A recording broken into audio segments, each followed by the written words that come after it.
श्री गणेशाय नमः. श्री स्वामी समर्थ. आज आपण चौथ्या खंडातल्या उत्तरकांडाचा 12वा सर्ग वाचूया.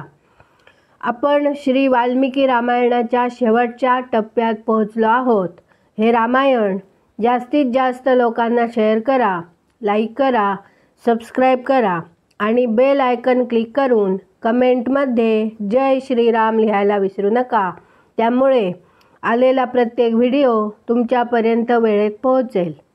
आता आपण 12वा सर्ग वाचूया. इतकी कथा ऐकल्यावर श्रीरामचंद्रांनी अगस्त्य मुनींना विचारले, ब्रह्मन, त्या 3 महाबली भावांनी वनात कशा प्रकारे आणि कसं तप केलं? तेव्हा अगस्त्य अत्यंत प्रसन्न चित्त असलेल्या श्रीरामांना म्हणाले, रघुनाथा, त्या 3 भावांनी तिथं स्वतंत्रपणानं धर्मविधींचं अनुष्ठान केलं. कुंभकर्ण आपल्या इंद्रियांवर ताबा ठेवून प्रतिदिनी धर्ममार्गाचं आचरण करीत होता. तो उन्हाळ्याच्या दिवसातही आपल्या चहूबाजूंना अग्नी पेटवून कडकडीत उन्हात बसून पंचाग्नीचं सेवन करू लागला. मग पावसाळ्यात उघड्या मैदानात वीरासन घालून तो ढगांनी वर्षविलेल्या पाण्यात भिजत राहिला आणि थंडीच्या दिवसात रोज पाण्यातच राहू लागला. अशा प्रकारे सन्मार्ग आचरताना आणि धर्मासाठी प्रयत्नशील असलेल्या त्या कुंभकर्णाचीही 10,000 वर्षे व्यतीत झाली. बिभीषण तर मूलतःच धर्मात्मा होता. सदैव धर्मपरायण राहून शुद्ध आचार विचारांचं पालन करून तो 5,000 वर्षपर्यंत एका पायावर उभा राहिला. त्याचा नियम समाप्त झाला तेव्हा अप्सरा नृत्य करू लागल्या. त्याच्यावर आकाशातून पुष्पवृष्टी झाली आणि देवांनी त्याची स्तुती स्तोत्र गायली. त्यानंतर बिभीषणानं आपले 2 हात आणि मस्तक ऊर्ध्व दिशेला ठेवून स्वाध्याय करीत 5,000 वर्षापर्यंत सूर्यदेवाची आराधना केली. अशा प्रकारे मनाचं नियंत्रण करणाऱ्या बिभीषणाचीही 10,000 वर्ष मोठ्या आनंदात गेली. जणू तो स्वर्गाच्या नंदनवनात निवास करीत होता. दशमुख रावणानं 10,000 वर्षे निरंतर उपवास केला. प्रत्येक 1,000 वर्ष पूर्ण झाल्यावर तो आपलं एक मस्तक कापून अग्नीत होमीत होता. अशा प्रकारे एक एक करून त्याची 9,000 वर्ष व्यतीत झाली आणि 9 मस्तक देखील अग्निदेवाला भेट मिळाली. जेव्हा 10वा सहस्त्र पूर्ण झाला आणि दशग्रीव आपले 10वं मस्तक कापण्यास उद्युक्त झाला, त्यावेळी पितामह ब्रह्मदेवानं तिथं येऊन अत्यंत प्रसन्न होऊन देवांसह तेथे पोहोचलेले ब्रह्मदेव म्हणाले, दशग्रीवा, मी तुझवर प्रसन्न झालो आहे. धर्मज्ञा, तुझ्या मनात ज्या वरलाभाची इच्छा असेल तो सत्वर माग.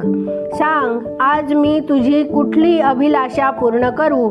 तुझे परिश्रम व्यर्थ होता कामा नयेत. हे ऐकून दशग्रीवाचा अंतरात्मा प्रसन्न झाला. त्याने मस्तक झुकवून भगवान ब्रह्मदेवांना प्रणाम केला आणि हर्षानं सद्गदित झालेल्या वाणीनं म्हणाला, भगवन, प्राण्यांना मृत्यूविषयी इतर कशाचंही सदैव भय वाटत नाही.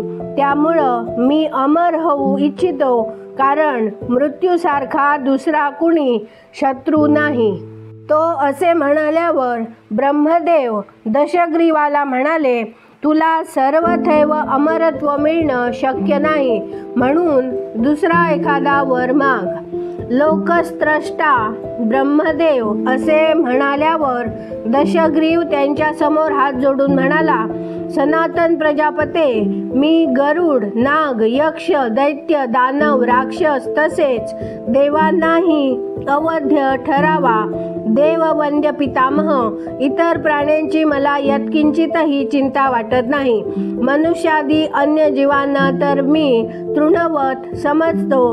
राक्षस दशग्रीव असे म्हणाल्यावर देवांसह ब्रह्मदेव भगवान म्हणाले, राक्षस प्रवर, तुझं हे वचन सत्य होईल.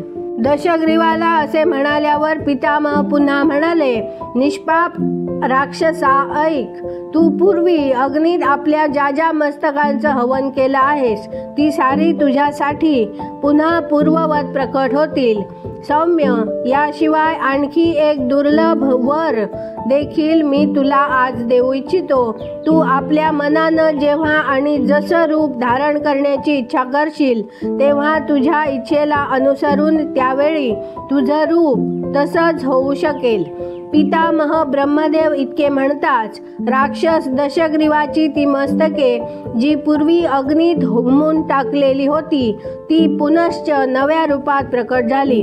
दशग्रीवाशी पूर्वोक्त बोल बोलून लोकपितामह ब्रह्मदेव बिभीषणाला म्हणाले, वत्सा बिभीषणा, तुझी बुद्धी सदैव धर्मसहित असते, त्यामुळे मी तुझ्यावर संतुष्ट आहे. उत्तम व्रताचं पालन करणाऱ्या धर्मात्म्या, तू देखील आपल्या रुचीला अनुसरून एखादा वर माग. तेव्हा किरणमालांनी मंडित झालेल्या चंद्राप्रमाणे सदैव सर्व गुणांनी संपन्न असलेल्या धर्मात्मा बिभीषणाने हात जोडून म्हटले, भगवान, आपण साक्षात लोकगुरु आहात. आपण प्रसन्न झालात म्हणून मी कृतार्थ झालो.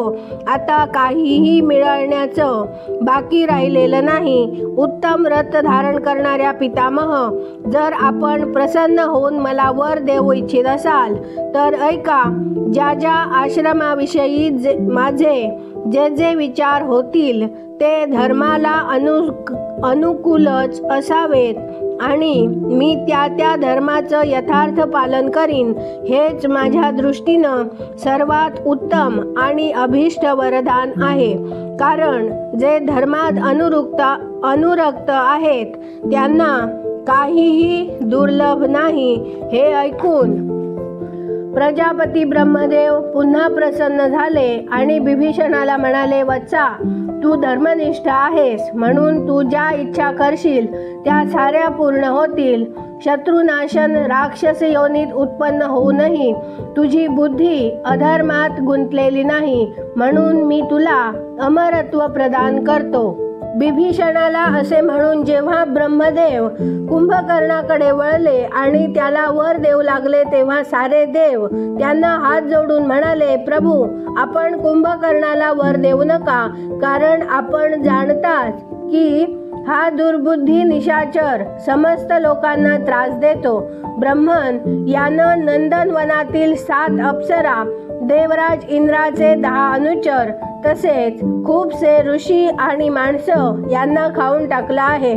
पूर्वी वर लाभ नव्हता तेव्हाही या राक्षसानं अशा प्रकारे प्राण्यांच्या भक्षणाचं क्रूर कर्म केलेलं आहे. मग जेव्हा याला वरप्राप्ती होईल तेव्हा तर तो हे तिन्ही लोक खाऊन टाकील. अमित तेजस्वी देवा, आपण वराचा बहाणा करून याला मोहाचं दान करा. त्यामुळं समस्त लोकांचं कल्याण होईल आणि याचं देखील सन्मान होईल. देव असे म्हणाल्यावर कमलयोनी ब्रह्मदेवाने सरस्वतीचे स्मरण केले. तिचे चिंतन करताच देवी सरस्वती तेथे प्रकट झाली. त्यांच्या पाठीमागं उभी राहून ती हात जोडून म्हणाली, देवा, मी इथं आले आहे, मला आज्ञा करा, मी कुठलं काम करू. तेव्हा प्रजापती तेथे आलेल्या देवी सरस्वतीला म्हणाले, वाणी, तू राक्षसराज कुंभकर्णाच्या जिभेवर विराजमान होऊन देवांसाठी अनुकूल वाणीच्या रूपात प्रकट हो. तेव्हा ठीक तर असे म्हणून सरस्वती कुंभकर्णाच्या मुखात समाविष्ट झाली. त्यानंतर प्रजापती त्या राक्षसाला म्हणाले, महाबाहू कुंभकर्णा, तू देखील तुझ्या मनाला येईल तो वर माग. त्यांचे म्हणणे ऐकून कुंभकर्ण म्हणाला, देवाधिदेवा, मी अनेक वर्षापासून झोपून राहावं हीच माझी इच्छा आहे. तेव्हा तथास्तु असे म्हणून ब्रह्मदेव देवांबरोबर निघून गेले. मग सरस्वती देवीनंही त्या राक्षसाला सोडून दिले. ब्रह्मदेवांसह सर्व देव आकाशात निघून गेल्यावर जेव्हा सरस्वतीचा त्याच्यावरचा अंमल उतरला तेव्हा दुष्टात्मा कुंभकर्ण शुद्धीवर आला आणि दुःखी होऊन चिंता करू लागला. अरे रे, आज माझ्या मुखातून असे बोल कसे निघून गेले बरं. ब्रह्मदेवांसह आलेल्या देवांनीच त्यावेळी मला मोहित करून टाकलं असं मला वाटतं. अशा प्रकारे हे तिन्ही तेजस्वी भाऊ वर मिळवून श्लेष्मातक वनात गेले आणि तेथे सुखाने राहू लागले. इथे 12वा सर्ग पूर्ण झाला. उद्या आपण 13वा सर्ग वाचूया. धन्यवाद. जय जय श्रीराम.